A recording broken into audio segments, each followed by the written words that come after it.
Hey, everybody. Welcome to the Wellness Driven Life Show. This is our first show, our launch, and I'm so excited to be here with you because today we have a very special guest.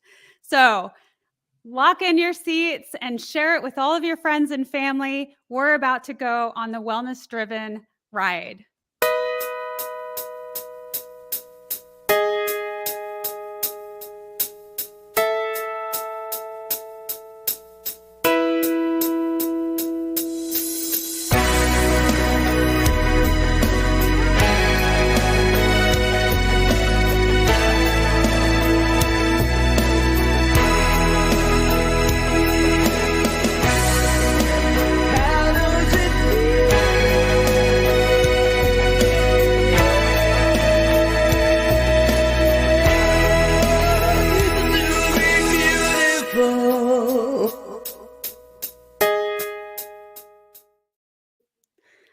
Okay, everyone, we have a wonderful guest here today. His name is Dillon Brooks. Let me introduce you.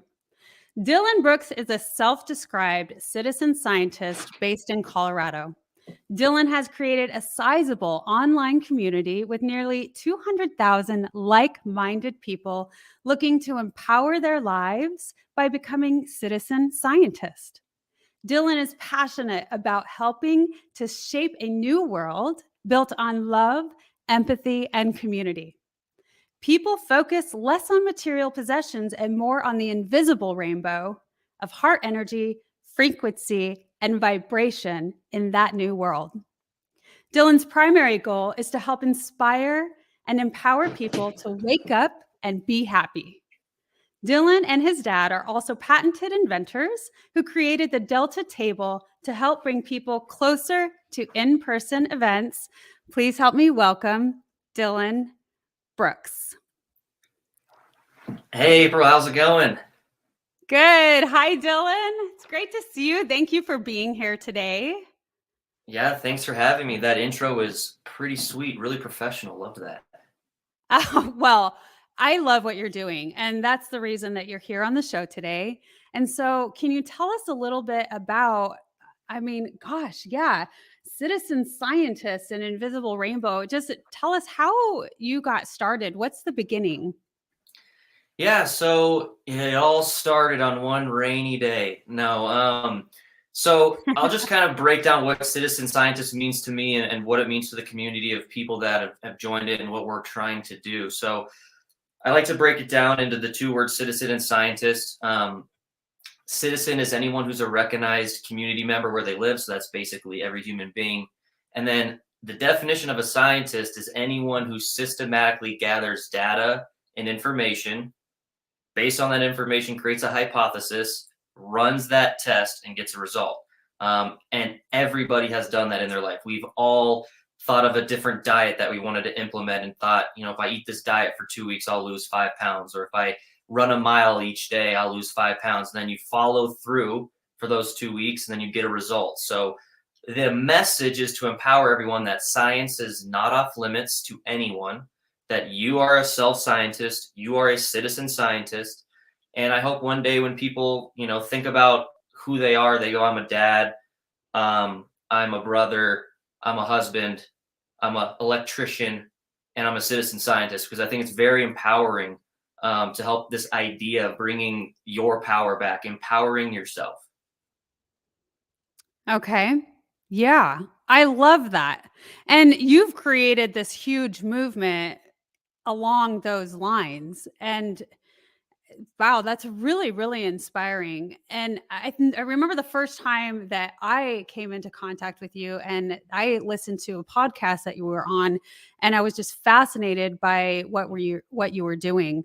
And I'd love to just share really quick a quick commercial. And then when we come back, I want to ask you, I know we talked a little bit about the biology of belief and how that's really important to you. So I'm going to ask you what the importance of that is when we come back from this commercial. CTR Media Network is now accepting new podcasters to join our growing network that's reaching 350 million global listeners. Have you heard? CTR Media Network offers podcast production, podcast training, distribution, and product placement. Book us for your next event or schedule an interview with CTR Media Network podcasters today. To learn more, go to ctrmedianetwork.com.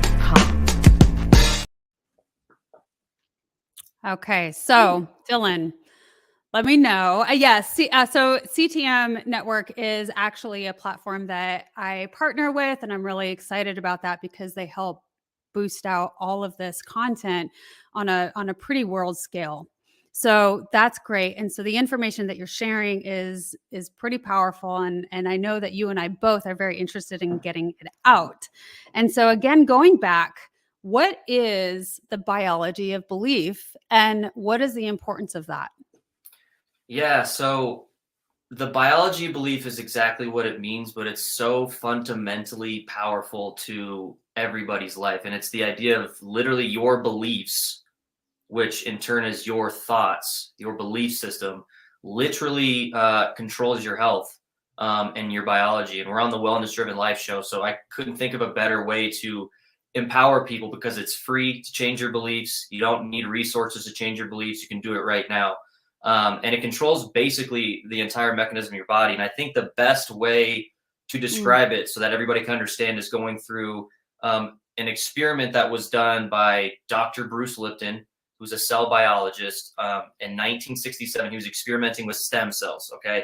So 1967, before the general public even knew what a stem cell was, he was experimenting with them at the University of Virginia. He's one of the forefathers that experimented with stem cells and really the father of epigenetics, which I'll describe later what that is. So what he was doing at the University of Virginia, he was working with the Muscular Dystrophy Association, and they funded him to figure out how muscle cells are formed. So that was the entire idea, was how muscle cells are formed. And so there's two kinds of stem cells. There's embryonic stem cells, which is pretty self-explanatory. This is what is made in the womb. This is the cell that becomes all the specialized cells in your body: lungs, heart, brain, skin, muscle, everything. And then there's adult stem cells, which is self-explanatory. It's when the cell is mature and it's in your adult body. So when you have things that need repaired, like a cut on your skin, your stem cells go and repair that. So he was working with embryonic stem cells, which are totipotent, which means they can become anything. Okay, they have the potential to become anything. And so what he did is, when you take a stem cell, they multiply, okay? And every 10 hours, they multiply. So first there's one stem cell, then there's two, then there's four, then there's 8, then there's 16. After a week, 30,000 stem cells, okay? And they're all genetically identical. They're all the same exact cell. And so the experiment is as follows. He took 3 Petri dishes. One dish would have one culture medium, which is the environment that the cell is going to live in, and 3 separate kinds of culture mediums. So we put 10,000 in one, 10,000 in the other, and 10,000 in the third. And what he realized is, based on the culture medium that this totipotential stem cell that are genetically identical, they would change based on the environment that they were in. So one became fat cells. In environment B, they became skin cells. In environment C, they became the muscle cells that he was learning about. And why that is so important is because it's not the cell that controls your health. It's the environment around the cell that controls your health. Okay. So this idea of being a victim to your environment doesn't hold water. We are in control. We are empowered. And you have 2 forms of environment. Can you hear me all right? It seems like it's lagging a little bit, or is that just on my end? No, you broke up a little bit, but I can hear you now. Uh-oh. I can hear you, but it's hard to see you. There you are. You can hear me? Yes.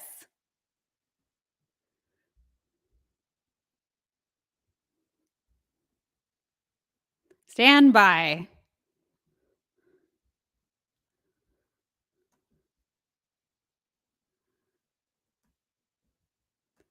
Uh-oh. Here we go. Are we back? I think we're back. Where did you last hear me from? You're talking about the environment and the fact that we, you can't say that it is, oh gosh, The cell that controls your health. Yes. Right. And so the message for the average person listening is the environment controls the expression of the cell. And so we have a culture medium in our bodies, and that's called your blood. Okay. So just like the culture medium in the cell decided what the cell became, your blood is the exact same thing in your body. So think of yourself as a skin covered petri dish. So the blood in your body goes to all of your organs. Okay. It sends all the nutrients and all the oxygen. So what goes into the blood? And that's your thoughts. Every thought that you think creates a chemical. Okay. So if you have thoughts of love and gratitude and inspiration, you're literally going to release chemicals of dopamine, right? The pleasure hormone, oxytocin, the neurochemical that bonds us together, vasopressin, which is like attraction and romance, growth hormones, which is literally self-explanatory, right? Growth and repair of the body, and like serotonin, happiness. The same thing happens if you have negative thoughts about yourself, or if you have thoughts of fear or stress or anger, something that the news does very well. And that releases stress hormones into your blood, like cortisol, which shuts down your immune system, and adrenaline, which gets your heart beating and your blood vessels dilate because you're focused on your outside environment of fight or flight. So every thought you think releases chemicals into your blood, which is your culture medium, which turns on or off your genes in your body.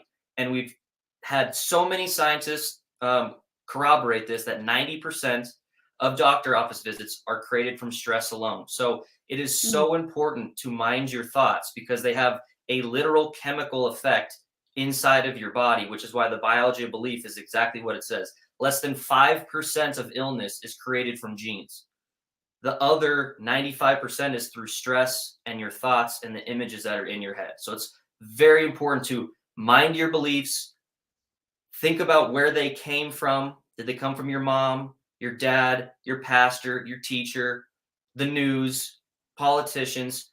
And then decide, is it serving you? Or do you need to write a new belief that can better help your culture medium of your blood, which is what goes to all your organs in your body?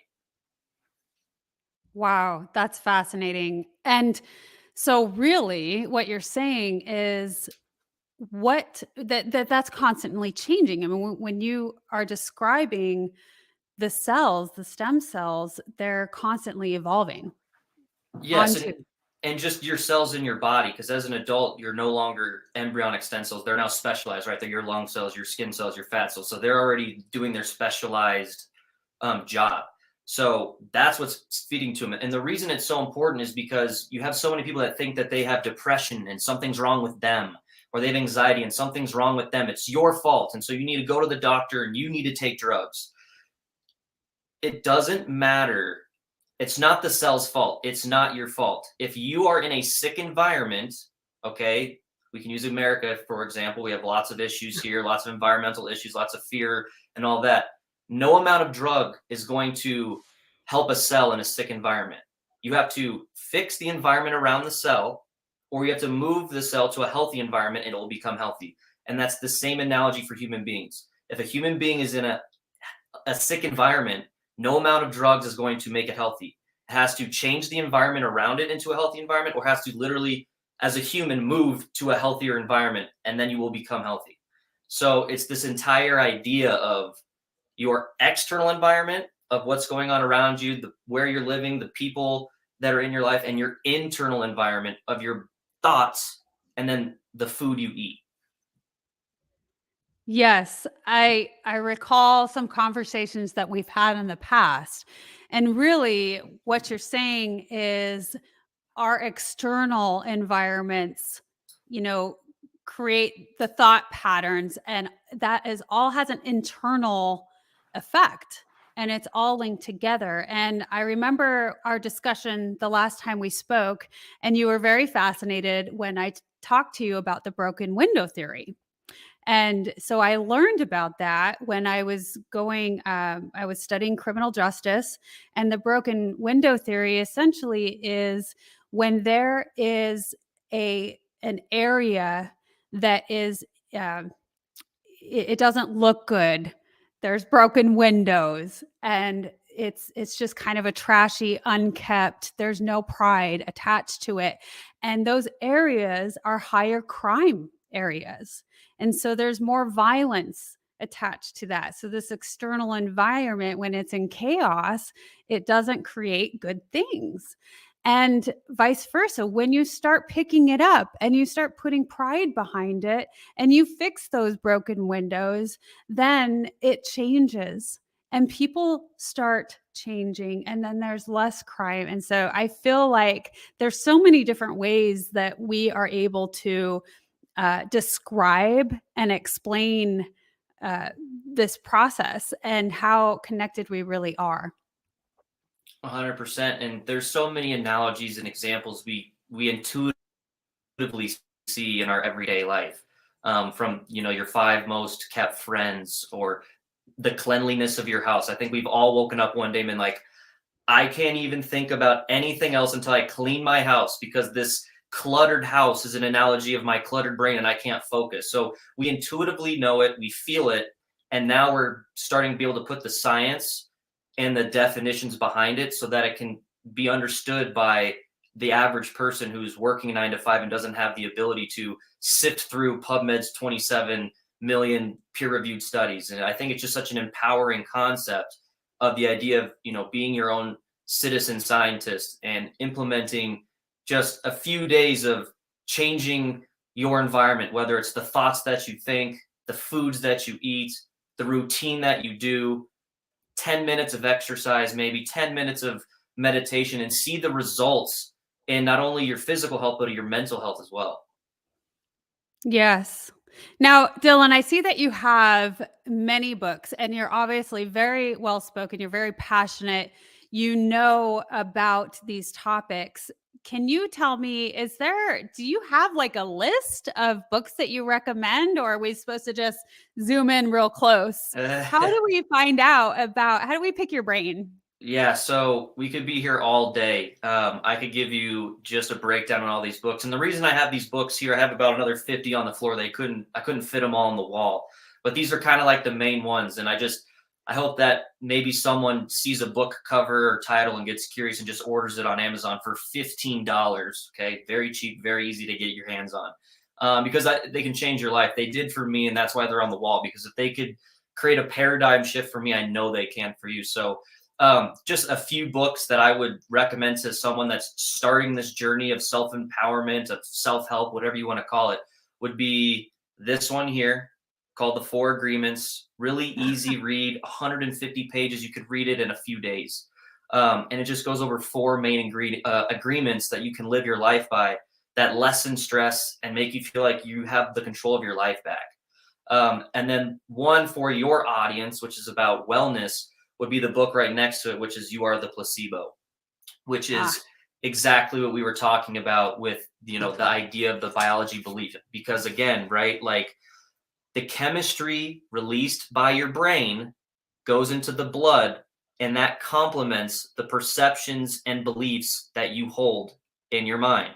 And so you can change the way that you respond to the world by changing your chemical composition of your blood based on your behavior and your thoughts, which is the very basis of the placebo effect.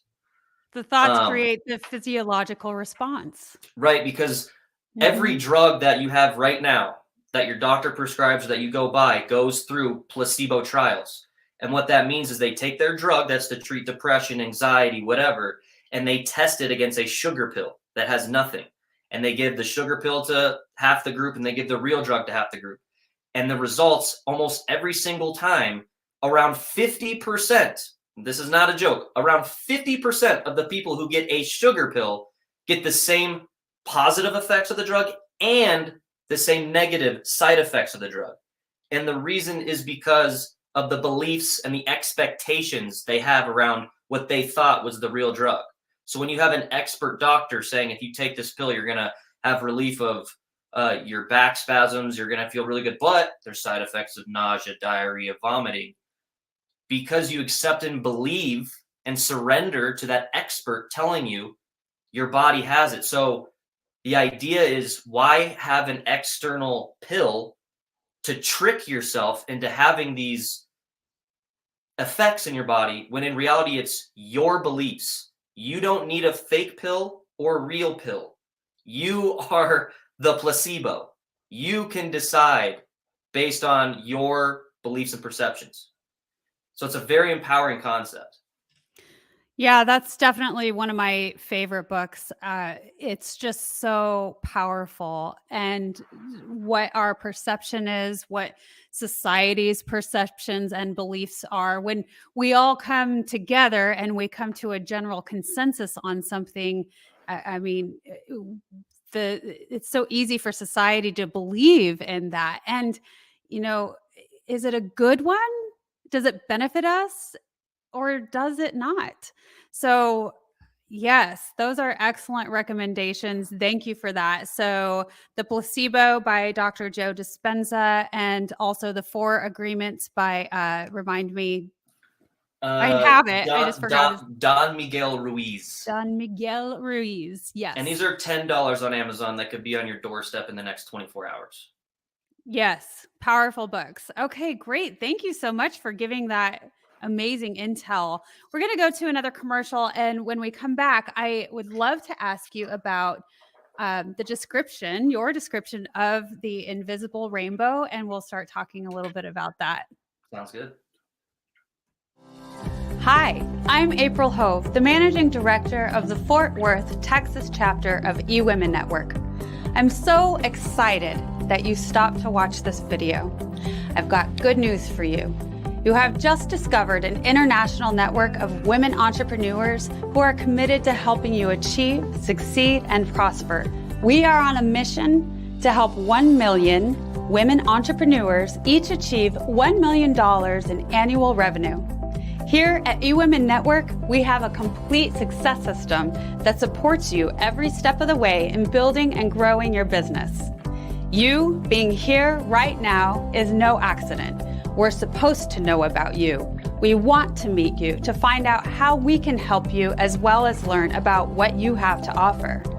With over 500,000 women connecting through 118 chapters across the US, Canada, Australia, and the UK, you are never alone. If this is resonating with you, please go to ewomennetwork.com/Fort Worth. Notice too my contact information. I invite you to reach out to me and check out our upcoming in-person and online events. I am really looking forward to introducing you to our community.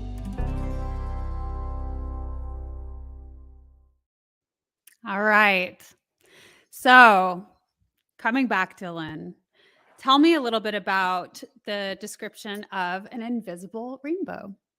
Yeah, so it was inspired. I mean, it's not a term that I made up. I'm trying to figure out how to look at the video and point at the right book, but it's a book called exactly what you said, The Invisible Rainbow.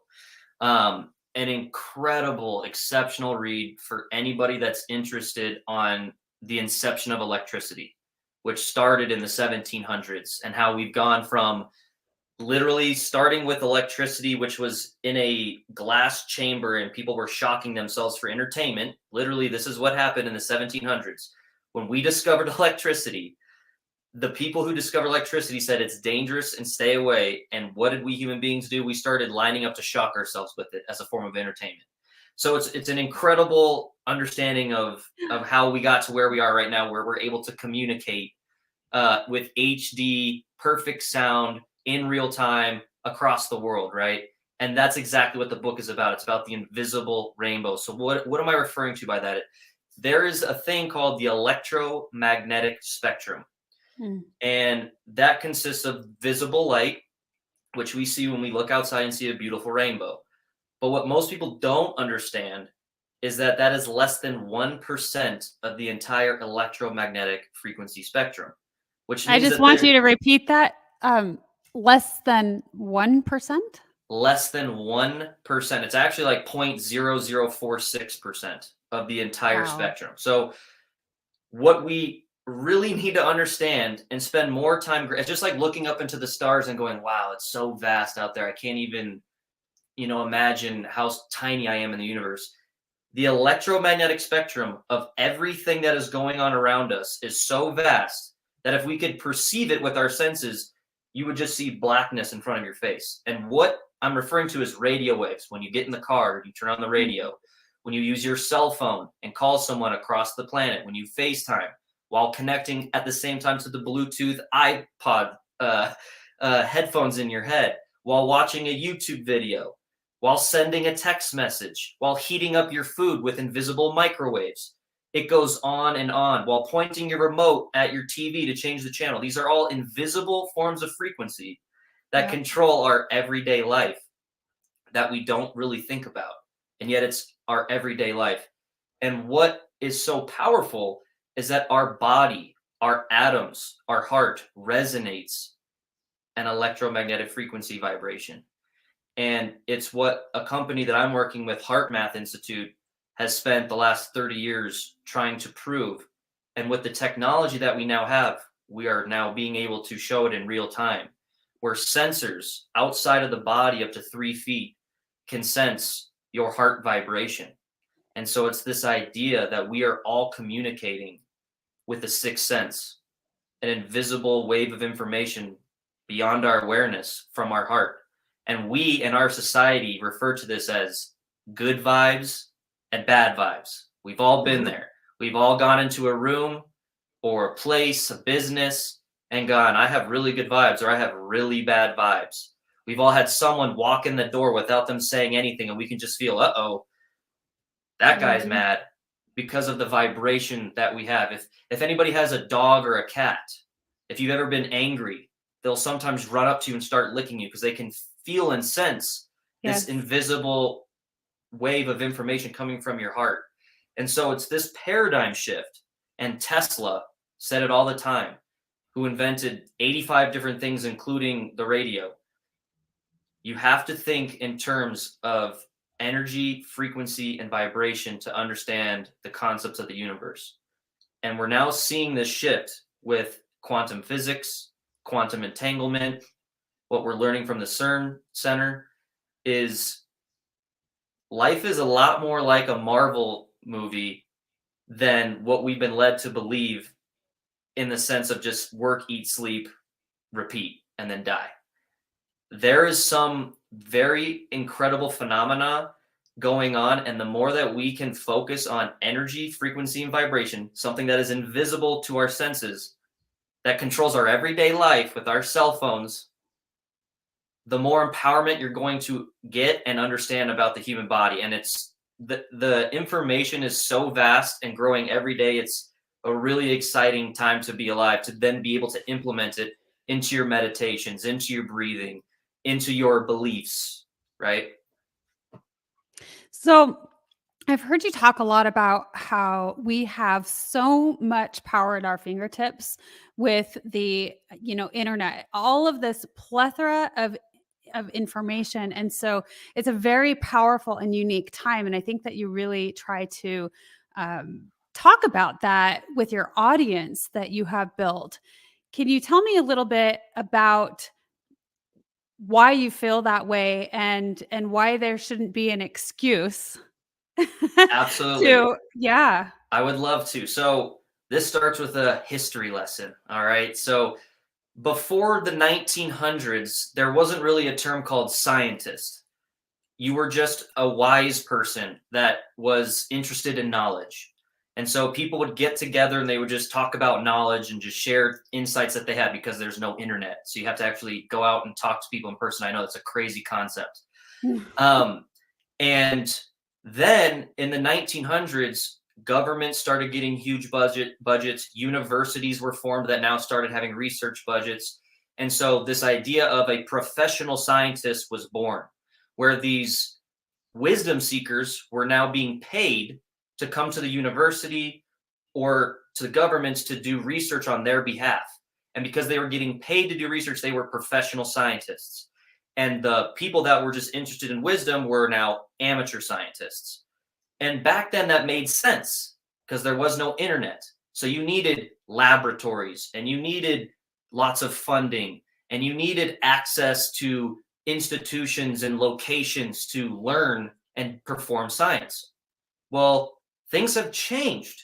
We now have access to hundreds of millions of peer-reviewed articles through websites like Core and PubMed and Science Direct and Google Scholar that are free for you to search. We have things like YouTube and podcasts like this where you have experts come on and share their 30 years worth of knowledge. You have these things called books behind me that are written by 30-year experts in their specific field that are $10 that you can read and learn about science.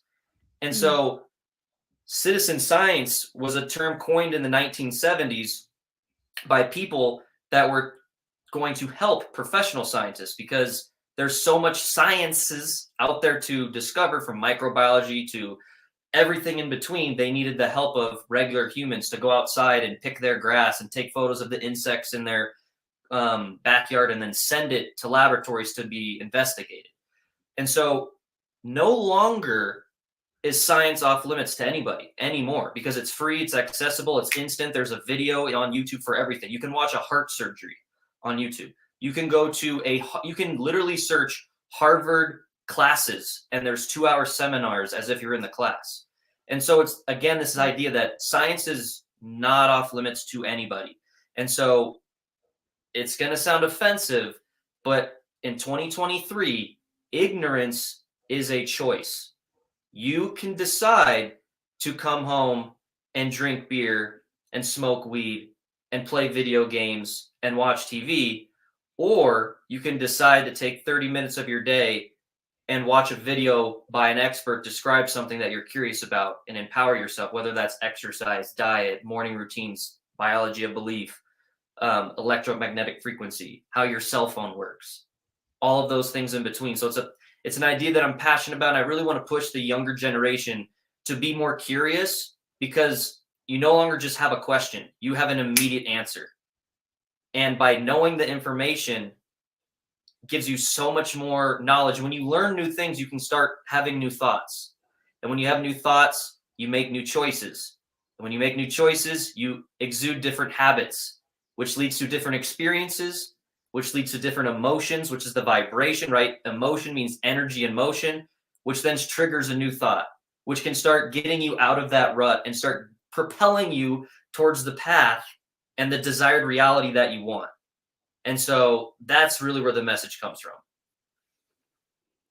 I think that's wonderful. And so why do you feel it's so important to reach the younger communities?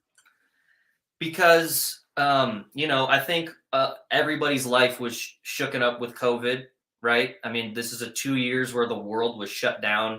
We had many fights on Facebook, right? Everybody between their uncle and their friend who were saying, show me the data, where's the science, all of that stuff. I don't need to explain any more than that. Everyone knows. Yep. And so I think we saw a kind of a transition of thought where, one, if the world's going to shut down, am I doing something with my life that I actually like, or am I just working my life away or doing something that I don't enjoy? And two, there's so much information out there. How can I empower myself with the knowledge? I can't just go off of he said, she said, because I think we were all at a point in our lives where we had one group of people in our life saying this and another group of people saying this that were completely divided, but we respected both their opinions. And so you're like, what do I believe? What is true? And the only way to know what is true is for you to seek the information and know it, not just defaults to the guy in the news said, or my dad said, or my pastor said, or my really smart teacher said, so I'm going to default to their opinion and not really internally know. And so with a younger generation living on their phones and technology more than ever, it's time that we start utilizing that information and encouraging people and sharing the resources where they can go grab that information for free, right? Yeah. I think that really that message of this energetic frequency, that the invisible rainbow that you talked about, and really painting a picture to people. It's like, well, Yeah, if you think about it, there are these waves that we can't see, but they're there. They have to be there because it's creating an effect. And so that is obvious and true. So now we know that we are these energetic beings. And what do we do with this energy? If we know that we have this power within, how do we tap into it?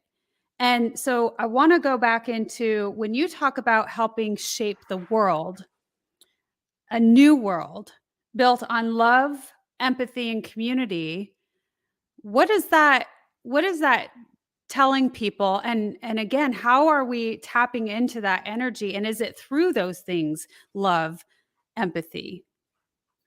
Yeah, so let's do an example that someone watching this can relate to and implement it into their life right now, right? So what is the average person doing when they wake up? The first thing they do is they grab their phone and they Mm. start remembering who they are, in the sense of they look at their text messages, they look at their emails, they go on Instagram, they take a picture of themselves without makeup and say hashtag no makeup. They then get up and they go to use the bathroom. They then go get coffee.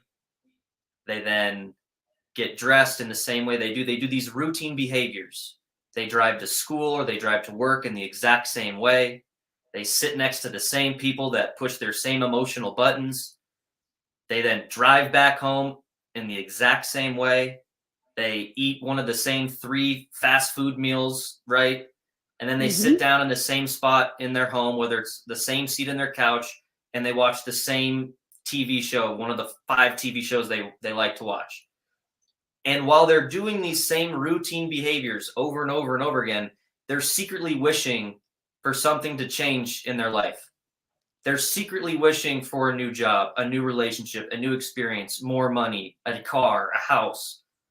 But their behaviors haven't changed.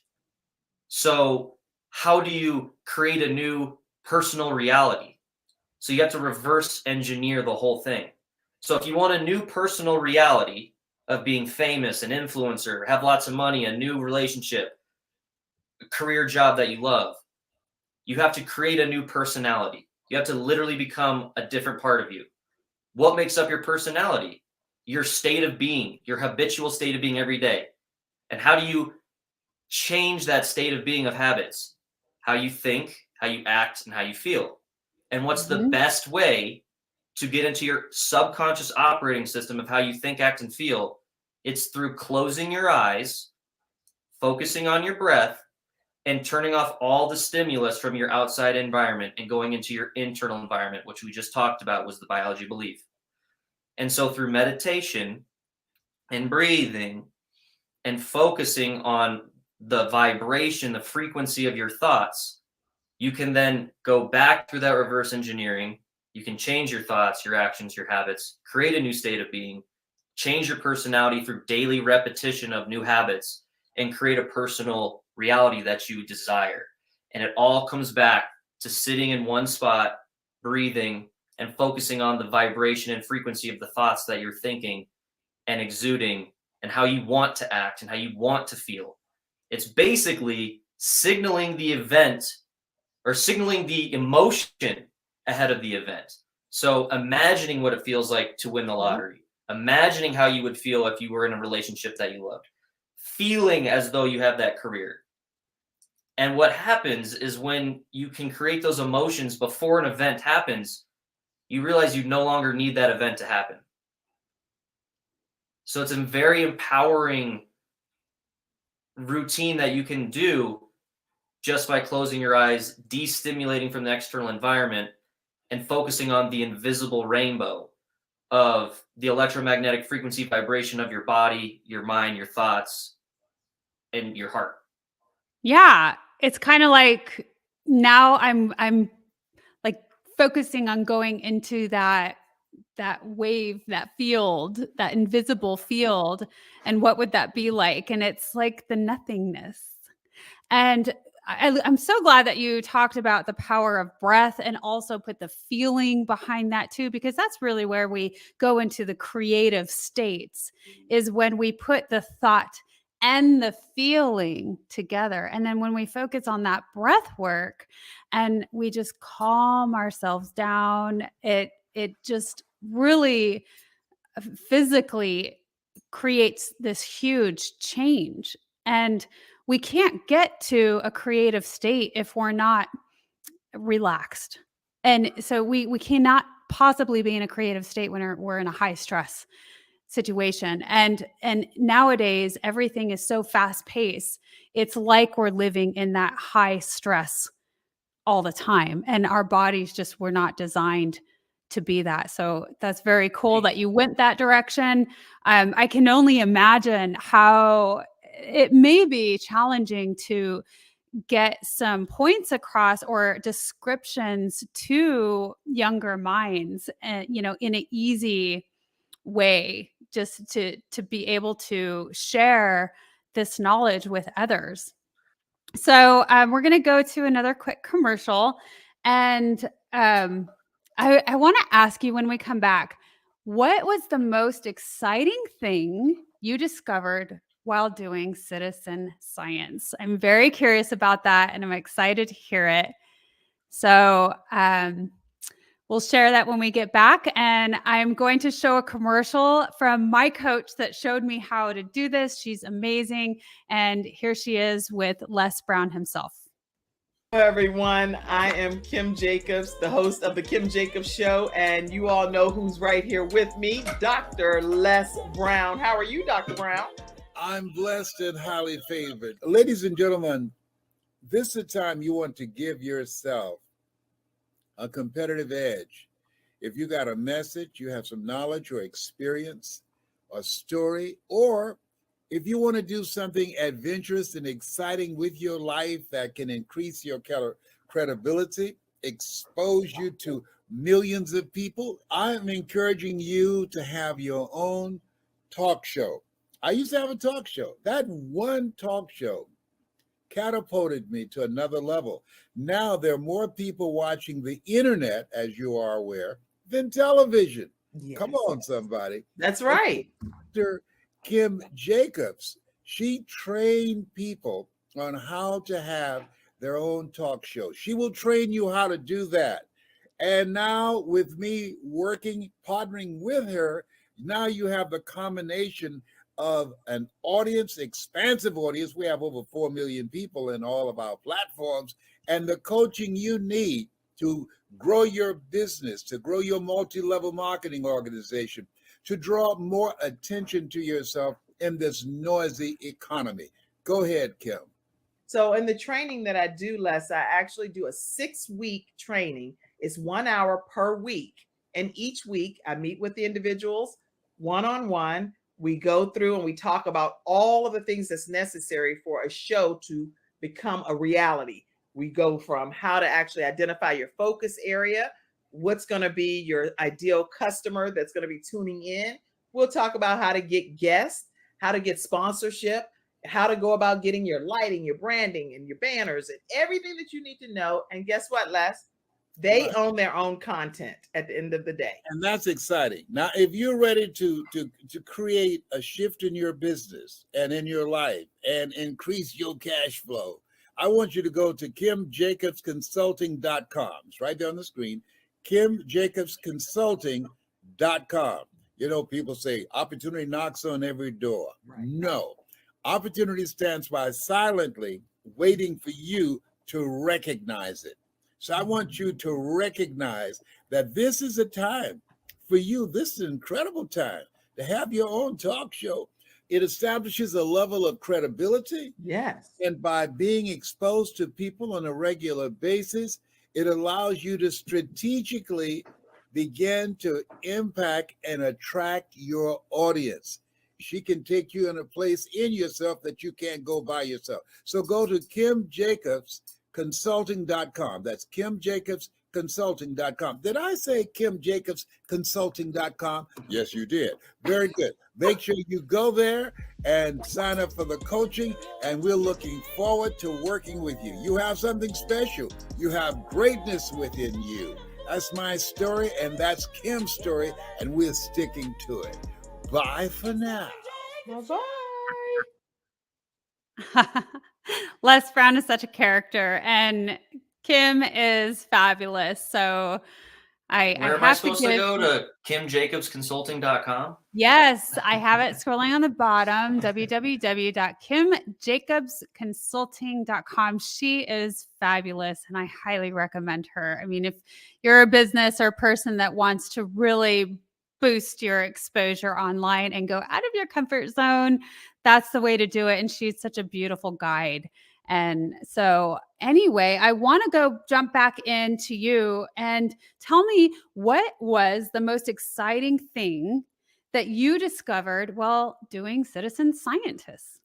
Yeah, great question. I think this is a lot of I think a lot of people can resonate and relate to what I'm about to say. So, I grew up with a loving mother, which I'm blessed to have. Thank you, Mom. She's probably watching this as well. And she loved me a lot, to the point where it was almost detrimental to my health. And what I mean by that is anytime I had a cough or a sniffle or an itch, she thought something was wrong with me and we needed to go to a doctor right away. And it took me till I was about mid 20s, when I was 24 or 25, I realized that she had fostered a belief of a hypochondriac in myself, which is the idea that you think you're sick all the time, you have all these issues all the time. And so I would go to the doctors. I've been to a doctor's office over 100 times in my life, and they could never fix the issue, or there was no issue, or as soon as I would get in the doctor's office, all of a sudden I'd be feeling good again. And this journey of understanding the stress response, specifically, which we were talking about earlier, is the profound aha moment that I had. And it happened when I understood the very basics of how the human brain was designed. And so the best way to describe that is, imagine 10,000 years ago, you're a primitive hunter-gatherer, and you're out in the open and you're just gathering berries, and a saber-toothed tiger or a bear is in your way. Your brain's number one responsibility is to ensure your survival. That's it. That's the number one job. And so what it does is it goes into the sympathetic nervous system of fight or flight.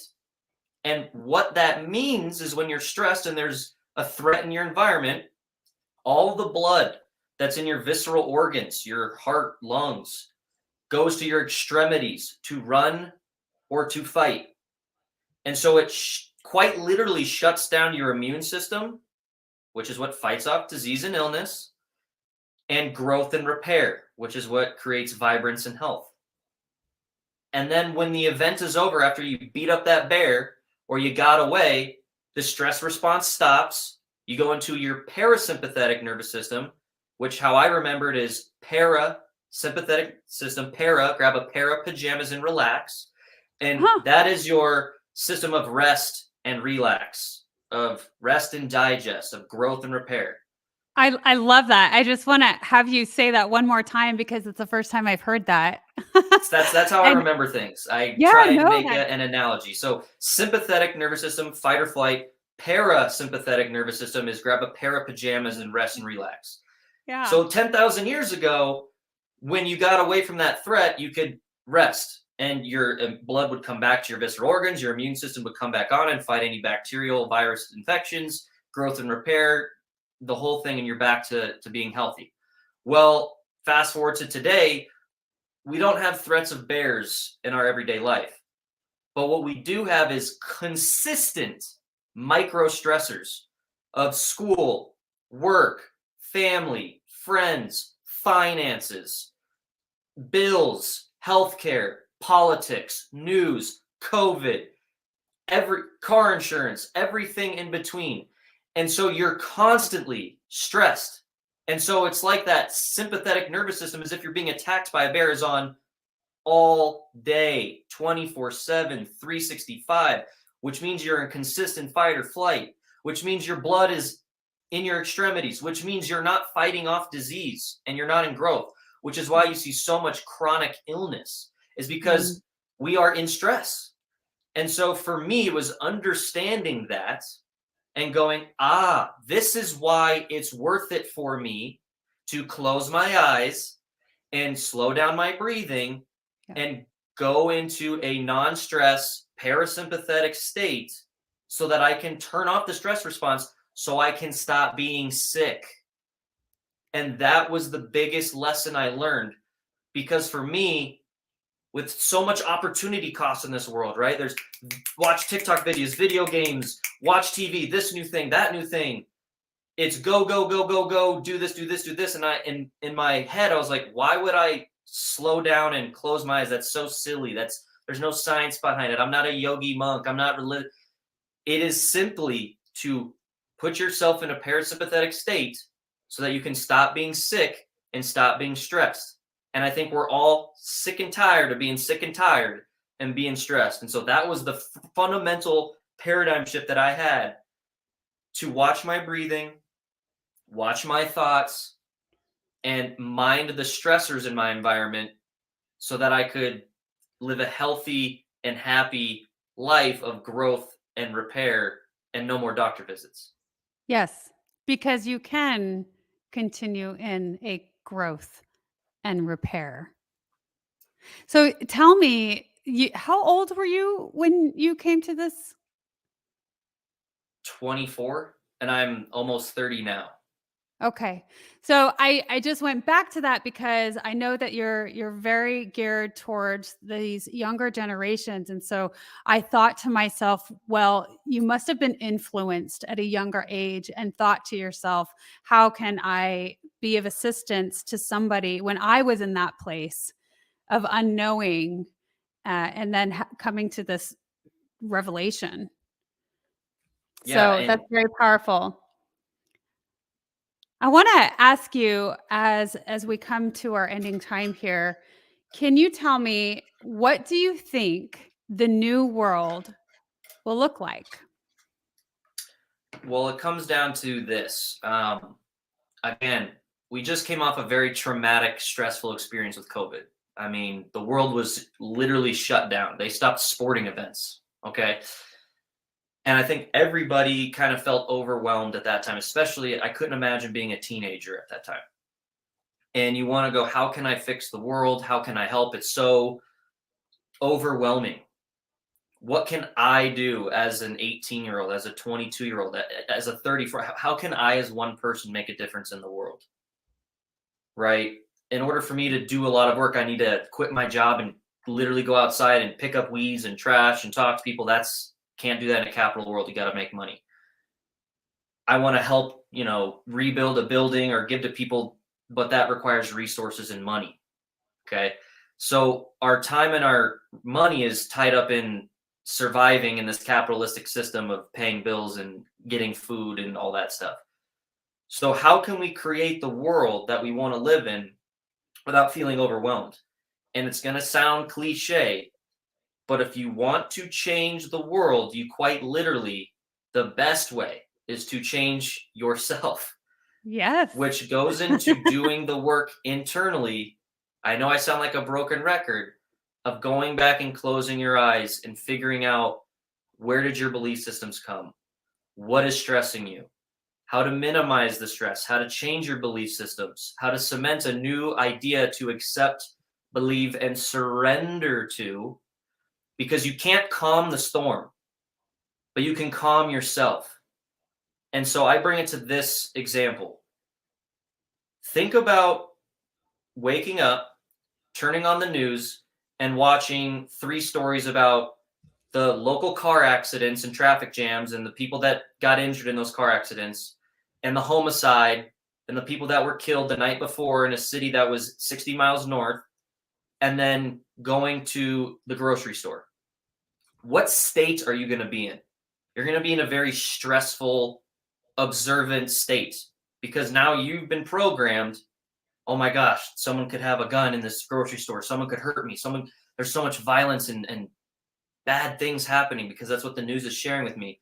So then you have a bunch of people walking around, grabbing produce, grabbing food, that are sending this vibration, this energy, this frequency of stress and vigilance because they're nervous. But what if that same example instead of watching that news station, you spent 30 minutes, closed your eyes, slowly breathing, focusing on heartfelt emotions of love and gratitude that you have running water and AC and heat and refrigeration and clothes on your back, and started thinking about this beautiful life that you're going to create and signaling the gene ahead of the event and seeing, visualizing that job, that relationship, that wealth that you want in your life. And if we all individually did that and then went to the grocery store, you would feel those good vibes versus the bad vibes of love felt emotions of everybody grabbing their produce. Instead of being nervous and vigilant, they're giving off love and gratitude and fostering connection and communication and eye contact and community. So by doing the internal work yourself, and if everybody did that, it's like cell phone signals. It's like cell phone towers. Your cell phone signal sucks if there's only one cell phone tower. But if you have a bunch of cell phone towers, you can drive 30 minutes through the mountains and stay on the same phone call because all the cell phone towers are vibrating miles of cell phone signal. And that's the same thing our heart's doing and our bodies are doing. So if everybody takes the time to find the love-centered emotion and get rid of that fear and stress and focus on the unknown of love and possibility and gratitude, we can literally, quite literally, change the environment in the world around us. And we have proven this. I challenge anybody who doesn't believe this to go look up GUSP, GUSP, the Global Union for Scientists of Peace. They have done over 34 peer-reviewed studies that are peer-reviewed, okay, where they have had mass meditations where people go and sit in chairs as a group in a location, close their eyes, and meditate on love and kindness. 34 times this happened in our history. My favorite example is in 1993, the year I was born. There was a couple thousand people that did this in Washington, D.C., out front of the White House. You can see photos of this. For 2 months, people just interchangeably came and went for those 2 months, sat there and just closed their eyes on love and gratitude. And for the next 3 months after they were gone, crime, violence, assault, car accidents, homicides, everything you can imagine dropped for 3 months by 27% in Washington, D.C. And when this was reviewed, the chief of police, and I quote, said, "We've never seen a 27% decrease in violence and crime unless there was 27 inches of snow on the ground." And we've done this 34 times all over the world. So this is, again, proof that your body, especially when a collective, it's like a signal grows stronger when there's more people, is giving off an electric magnetic frequency vibration. Remember, we can't even see 99% of it. We're communicating on electromagnetic frequency right now. We can't see it, but we can see each other. Is literally creating a change in our environment. And the best way to change your environment is to change yourself and your internal environment. So you can't calm the storm, you can calm yourself. And so the best way to do that is to do the internal work yourself. And that is how we can create the world and the change that you want to see. It's just like the Michael Jackson song, right? So that would be my message to that. Oh, Dillon, that was so awesome. Thank you so, so much. And I wrote that down. You can't calm the storm, but you can calm yourself. The change comes and starts with you first. That is so cool. Thank you so much for being a guest on the Wellness Driven Life Show. You are just exactly what I want to shout out to the world. And you are the first guest. How does that make you feel? It makes me feel very excited for you because I know you're going to have a plethora of great guests in the community that you're going to build. So I'm excited to watch that grow. Yeah, thank you. I was really intentional and I was so excited about having you as my first guest. And so I want you to know that, that I was just, I was bouncing up and down and so excited. And My hubby will tell you just that too, how excited I was to have you, because it really is the essence of the message that I want to put forth. So great, great message. I want to just highlight that, first of all, you can contact Dillon, follow his movement, become a citizen scientist yourself, and follow his TikTok and Instagram at Citizen Scientist. And so that's been going along the bottom of this show. And I also want to kind of give highlight to a couple of the comments that came through. So Hilari De La Rosa said, "This is absolutely true. I was just sharing this information about good vibes and bad vibes." And then we have Manly Chavez. That's my love. He said, "Great insight to complicated concepts with a very fun and enjoyable experience. I love to learn and I can't wait for more." Aw, thanks. Super big support. And it is a great, great topic. And then Hilari De La Rosa again said, GUS stands for what? Okay, so Hilari, that's a great question. And so let's go back to that, Dillon. It is GUSP. GUSP. Yep. Global Right. Union for Scientists of Peace. Global Union Of Scientists for Peace. And you can just look up GUSP. of Scientists for Peace. So I am very aware of those. I mean, obviously not as aware to know where to look it up, but through books and stuff and other audibles that I've listened to, I have heard of these studies, and they're just fascinating. And it just shows just how powerful we are in a collective manner, which is why it starts with us first, because we can't just come in when we're low energy, and expect anything to change, just as we can't expect anything to change if we're doing the same thing every single day, day in and day out, and we're thinking the same thoughts, and there's just this continuous loop. So you have to snap out of that and be intentional of redirecting it. So Dillon, you've been wonderful. Thank you so much. Anybody else that comes on the show and watches the replay, you can still leave comments in the comment section, and I'll get back to you. And want to make sure that everybody knows that the Wellness Driven Life Show, we are here from our donations and from our sponsors. So I want to give you the information below. Please snap a picture of that, and I'll have it in the links below. But when you invest in the show, this keeps us running and keeps us going, and has wonderful people that we get to interview and bring all of this juicy information to you. And you get to take things and apply them in your own life for what works for you, so you can lead a wellness-driven life.